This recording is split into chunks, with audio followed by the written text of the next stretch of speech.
Pangkaraniwan sa mga pelikulang Pilipino ang pagkakaroon ng tema na base sa mga sindikato, lalo pa kung action film ito.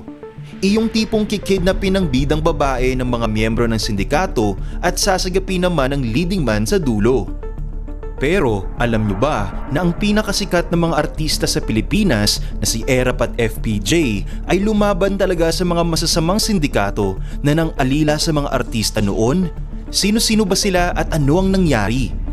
Pero bago natin ikwento ang buong storya ng pagkalaban ni na FPJ at Erap sa Big Four Syndicate, istorya, mangyaring i-click muna ang like at subscribe button para palagi kang updated sa mga bagong uploads natin dito sa channel. Hindi lamang sa US nangyayari ang mga mobster stories, kung saan kinikikilan ng mga sindikato ang mga agents at mga artista sa Hollywood. Naging problema talaga ito ng mga artista sa pelikulang Pilipino noong dekada 60 at ang dalawang hari ng pinalakang tabing ang kumilos para matigil ito. Kamuntikan pa itong maging mas ma-aksyon pa sa bakbaka na makikita sa kanilang mga pelikula. May ibang tao pa na nanindigan din sa tinatawag na Big Four Syndicate maliban kina FPJ at Erap.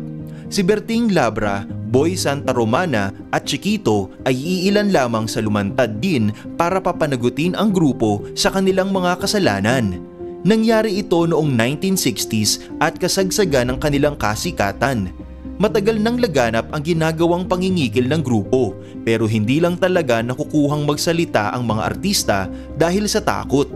Ang Big Four Syndicate ay binubuo ng marami-raming miyembro. Pero ang tinitingilan nilang leader ay si Luis Baby Asistio at ang kanang kamay niya na si Edgardo Ging Pascual. Nakapasok sila sa industriya dahil sa isang papasikat na matinee idol noon na si Ricardo Alandi Sumilang o mas kilala bilang Romeo Vasquez. Ito ang asawa ni Amalia Fuentes at ama ni Lizelle Martinez. Isang bukas na aklat ito sa larangan ng Philippine showbiz. Si Vasquez ang nagsisilbing tainga nila sa industriya at siya ang nagbibigay ng impormasyon kung sino ang may ginagawang pelikula at malalakas ang kita. Sumasama din siya sa mga iligal na mga transaksyon ni na Asistio. Kagaya na lang ng isang Chinese na niloko nilang bibilhin ng Thunderbird na sasakyan. Pinaniwala nila na interesado si Vasquez na bilhin ito. Nang napapayag nila ito sa halagang 21,000 pesos at napapirma ng deed of sale. Minuto lang ang pagitan pagkapirma ng inchik ay nagpaalam para magsigarilyo sina Vasquez at ang sasakyan ay wala na sa pinagpaparkingan nito. Parang parte lang ng isang palabas sa pelikula. Marami pang mga kasong panggagancho ang naganap kung saan ang Big Four Syndicate at ang mga galamay nito ang mastermind. Sa mundo ng show business, bago na itumba ang grupo ay iilan din ang kilalang pangalan na kanilang naperwisyo. Ang kumpare ni Berting Labra na si Boy Santa Romana. Lumabas sa Low Waist Gang ay isa sa kanilang biktima. Nagtatago na ito noon sa pag-iwas sa grupo, ngunit isang araw ay nataunan siyang nasa LVN studio para sana sa isang trabaho. Pinuntahan siya ni Pascual kasama ang isang galamay na pulis. Umabot sa pagtatalo dahil umayaw na si Santa Romana na magbigay pa sa grupo. Nang aktong nanlaban ay nabaril ito na siyang ikinamatay. Pinalabas sa mga kwento na nadisgrasya lang na napadaan si Patrolman Victor Buenaventura sa may LVN na may dalawang babae ang nagsabi na may nag-aamok na lalaki sa labas ng studio at may dalang baril. Hindi nakauniforme ang pulis pero di umano ay pumunta pa rin sa lugar para rumesponde.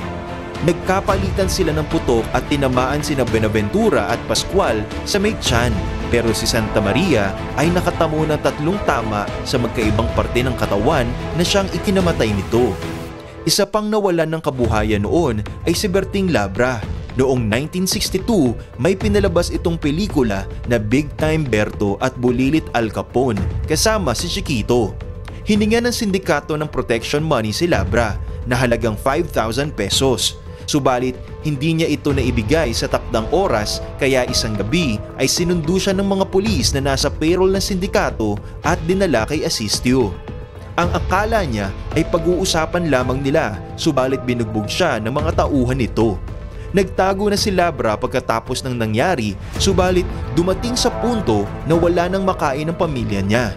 Napilitan itong lumapit sa producers subalit walang gustong magbigay ng trabaho sa kanya dahil sa takot sa sindikato. Dagdag pa dito ang pagkamatay sa kumpare niyang si Santa Romana.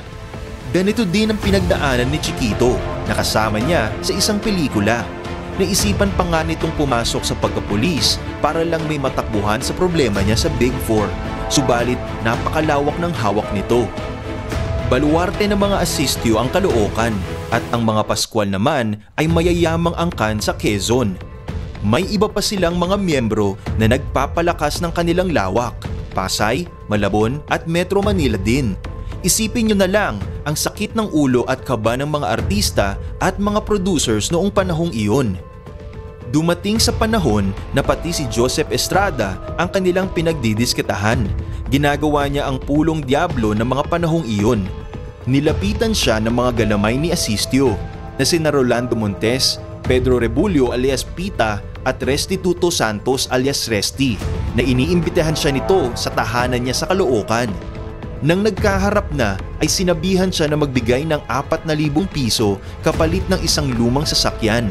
Sumagot si Estrada na wala siyang ganoong halaga na ikinagalit ng lider ng sindikato. Sinabihan siya na tignan ang mga pagmumukha ng 7 lalaki na nandoon dahil isa doon ang lilikada sa kanya. Pinaalis pa si Estrada doon pero nagsimula din agad ang pangharas ng grupo ni Asisto sa kanya. Dumadaan-daan ang mga tauhan nito sa bahay niya sa San Juan at winawagayway ang mga baril nito. Sinabihan ni Estrada ang producer ng pelikula na hindi na niya itutuloy ang pagsushooting ng Pulang Diablo dahil kakailanganin niyang dumaan sa Caloocan para sa pagkumpleto nito. Hindi pumayag ang LVN dahil nakapag-umpisa na sila at marami na ang nagastos. Napagdesisyonan na sila na lang ang magbabayad ng 4,000 para lang makumpleto ang buong pelikula. Ang buong akala ng lahat ay matatapos na ang pangingialam ng sindikato kay Estrada pagkatapos nitong makatanggap sa hininging pera.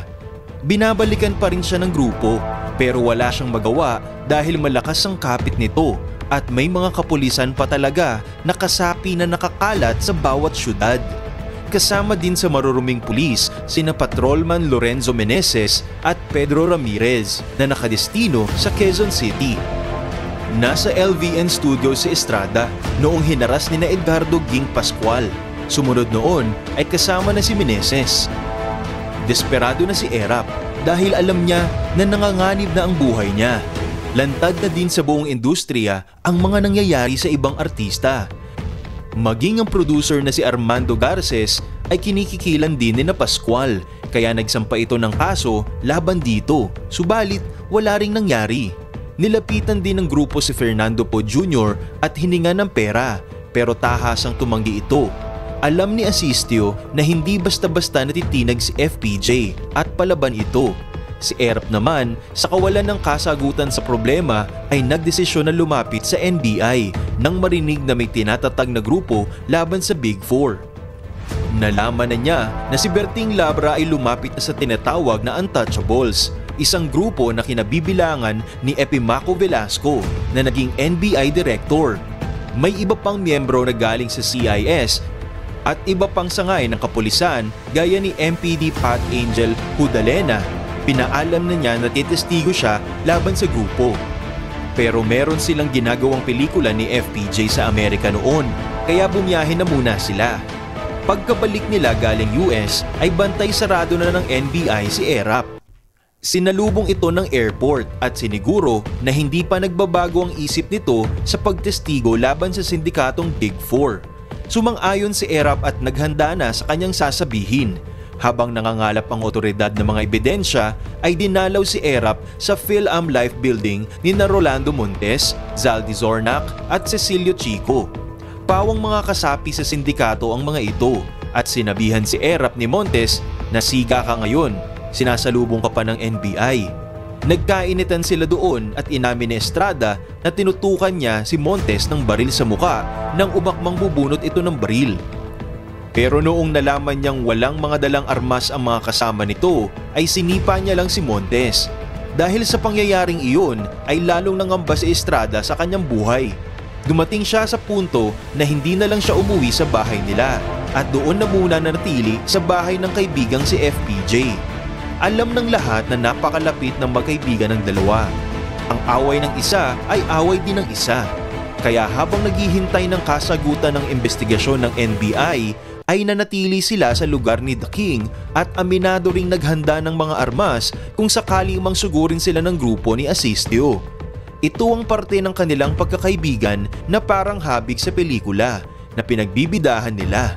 Sa grabeng pangamba ni Erap sa buhay niya ay nakapagsulat siya ng last will nang wala sa oras. Isinama niya sa isinulat na kung may mangyari sa kanya ay walang ibang may kasalanan kundi si Baby Asistio at ang grupo nito. Ipinabigay niya ito sa mga kapulisan at sa presidente ng bansa noon na si Diosdado Macapagal. Samantala, kumilos na ang Untouchables at pinaisa-isang pinagdadadampot ang mga miyembro ng Big Four Syndicate. Sa isang operasyon na nagawa nila sa bahay ni Asistio sa Caloocan ay nakakuha sila ng napakaraming iba't ibang klase ng armas at ammunition. Mayroon din silang nakuhang mga paltik na baril at 18 rounds ng live ammunitions at iba pang klase ng delikadong mga armas sa bahay na nangangalang Francisco Kit Acab Jr., isa ring miyembro ng sindikato. Isa pang bahay ng kaanak ni Asistio ang ni-raid, ang kay Virgilio Asistio. Sina Acab at Asistio ay may kasong robbery. Pinagtagpi-tagpi na lahat ng mga kaso at maging si Asistio mismo ay nahainan ng kaso dahil sa mga salaysay ng mga biktimang sinalabra at marami pang iba. Naubos na ata ang swerte ni Asistio dahil napunta ang kaso niya sa sala ni Justice Joe San Diego. Kilala itong matatag at walang kinikilingan. Hindi ito ang kanyang unang high-profile case dahil ito ang naghatol ng death penalty sa taong gumahasa kay Marian de la Riva. Sa bisa ng mga ebidensya at mga salaysay ng mga saksi at na biktima na ilabas ang katotohanan tungkol sa grupo ni na Luis Baby Asistio na Big Four Syndicate. Hindi lamang pangingigil ang kanilang sala kundi pati ang mga seryosong krimen gaya ng kidnapping, carnapping, gun for hire at pati pagpatay. Nahatulan ng kamatayan si Luis Baby Asistio dahil sa kasong kidnapping kay Chua Pao. Nanatili ang tinaguriang leader ng kinakatakutang gang sa Dewey Strip na ngayon ay Roxas Boulevard na. Subalit ngumiti ang swerte sa kanya matapos ang 13 taon at nabigyan siya ng pardo ng dating presidente Ferdinand Marcos. Nagkapatawaran na din sila ni Joseph Estrada at naging magkaalyado sa politika. Naging kongresista pa ito sa Caloocan at sinubukang tumakbo ulit bilang mayor subalit hindi na nanalo. Minsan din ay masasabi talaga natin na malaki ang pagkakapareha ng totoong buhay sa mga nakikita natin sa mga palabas. Basta may tapang, maaari talagang lumaban. Mga kastorya, nagustuhan mo ba ang ating nakamamanghang kwento ngayon? Ano ang masasabi mo dito? Aantayin ko ang sagot mo sa comment section. Huwag mong kalilimutang i-like ang ating video at mag-subscribe ka na rin sa ating channel. At siguruhin na panoorin ang next videos na siguradong magugustuhan mo. Ito ang inyong kastorya na nagsasabing, in the end, will all become stories. Just make yours a good one.